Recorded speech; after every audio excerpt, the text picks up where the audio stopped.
आपको लिए चलते हैं बिहार, जहां विधानसभा चुनाव के मद्देनजर अब वक्त जरा कम है और इसीलिए सियासी दल सरगर्मियां बढ़ा रहे हैं। प्रधानमंत्री मोदी लगातार बिहार के दौरे पर हैं। बीजेपी और एनडीए के पक्ष में माहौल बनाने के लिए एक भी अवसर वे छोड़ नहीं रहे।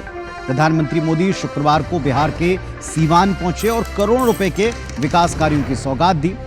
एक रैली को संबोधित भी किया, जिसमें कांग्रेस और आरजेडी पर परिवारवाद को लेकर एक अलग अंदाज में जुबानी तीर छोड़े। देखिए।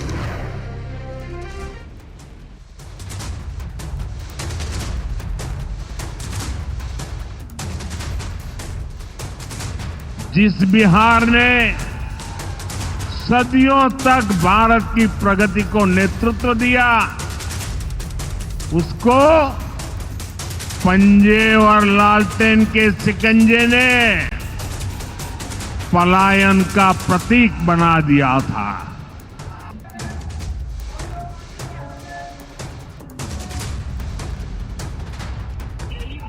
इस समय बिहार में जंगल राज लाने वाले मौका देख रहे हैं कि किसी भी तरह फिर से अपने पुराने कारनामे करने का मौका ढूंढ रहे हैं।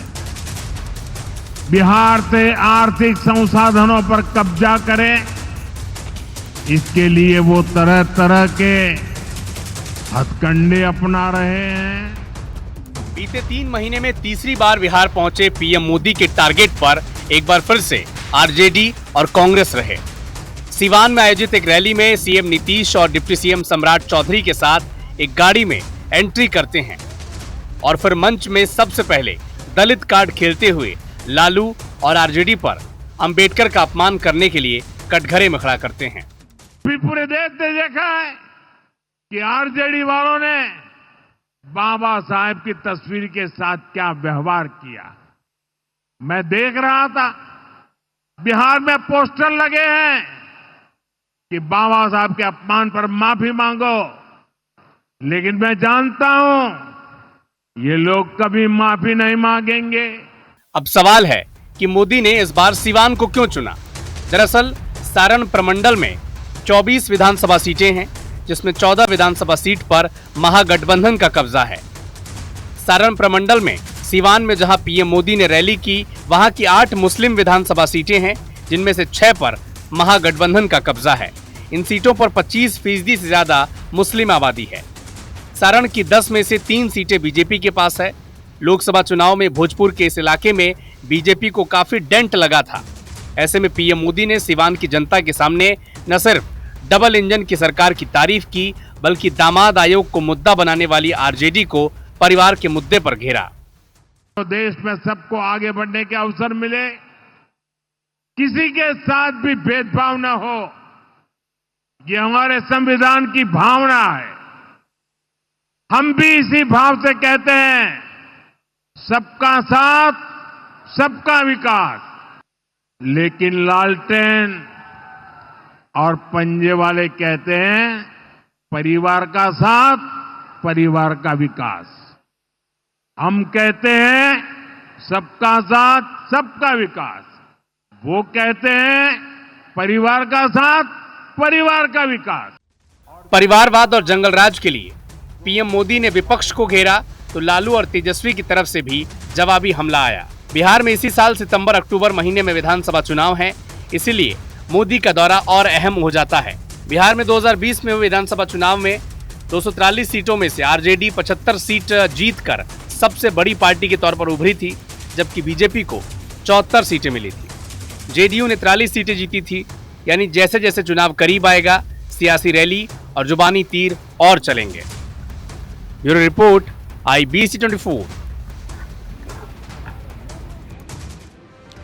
और अगले महीने तक ऐसा माना जा रहा है कि अगले महीने के मध्य तक चुनावी कार्यक्रम आ जाएगा। बिहार में चुनावी तारीखों की घोषणा हो जाएगी। जुलाई के दूसरे सप्ताह या तीसरे सप्ताह में पूरा कार्यक्रम आने पर यह सक्रियता और बढ़ेगी। तो सीवान क्यों, इसका उत्तर तो आपको मिल गया। क्यों आज प्रधानमंत्री ने उस जगह को चुना, लेकिन प्रधानमंत्री मोदी का बिहार में आना, उनके दौरे करना, इसको लेकर कुछ ऐसे हमारे पास आंकड़े जो स्पष्ट करते हैं कि इस वक्त बिहार इतना महत्वपूर्ण क्यों है भारतीय जनता पार्टी के लिए भी और एनडीए के लिए भी। आइए आपको दिखाते हैं। दरअसल पिछले 11 साल में 52 बार ऐसा हुआ जब प्रधानमंत्री बिहार की तरफ आए बिहार दौरा करने, लेकिन अगर बीते 9 महीने आप देखें तो इसी में 6 बार आ चुके हैं। और ये चुनावी वर्ष है, स्पष्ट तौर पर जो 2024 का इंपैक्ट है वो यहां पर दिखाई पड़ रहा है। 2025 शुरू होने के बाद से अभी तक 5 बार प्रधानमंत्री जी बिहार आ चुके हैं और पिछले 3 महीने में ये तीसरा दौरा है। मतलब औसतन हर महीने 1 बार कम से कम वे बिहार आ रहे हैं या इससे ज्यादा बार। अब बिहार में जिस मुद्दे को उठाया वो भी आप देखिए। बिहार में जो सबसे बड़ा मुद्दा है वो पलायन है, विपक्ष भी इस पर घेरता है। 2.90 करोड़ लोगों ने पलायन किया है, 50% परिवारों पर पलायन का खतरा होता है। बिहार से पलायन का औसत 15.8% है और पलायन का राष्ट्रीय औसत 6.1% है। तो राष्ट्रीय औसत से अगर आप तुलना करें तो बिहार सबसे ऊपर दिखाई पड़ता है और एक गंभीर चिंता की बात।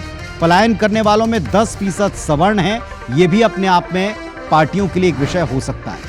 अब आपको बताते हैं कि पलायन को लेकर के अगर हम इसका आंकड़ा बाइफरकेट करके देखें, इसको विस्तारित तौर पर देखें तो इसमें पलायन करने वालों में 10% आबादी सवर्णों की है, जबकि ओबीसी की तकरीबन 5.5% के आसपास है, 5.39%।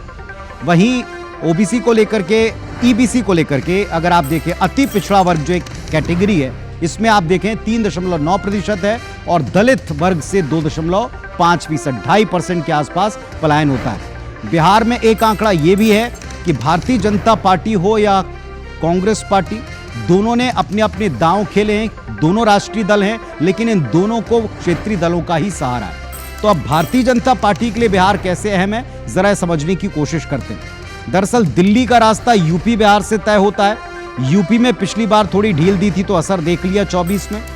फिर इसके बाद जब बाकी के चुनाव में बारी बिहार की आती है तो केंद्र की राजनीति में मजबूती के लिए ये केंद्र का मजबूत होना बहुत जरूरी है। इस बार बीजेपी को यहां पूर्ण बहुमत की स्थिति नहीं है। केंद्र में देखा 240 सीटें जीतने के बाद 32 सीटें पीछे रही। सरकार बनाने के लिए जेडीयू की 12 सीटों का सहारा है, बैसाखी लगी है।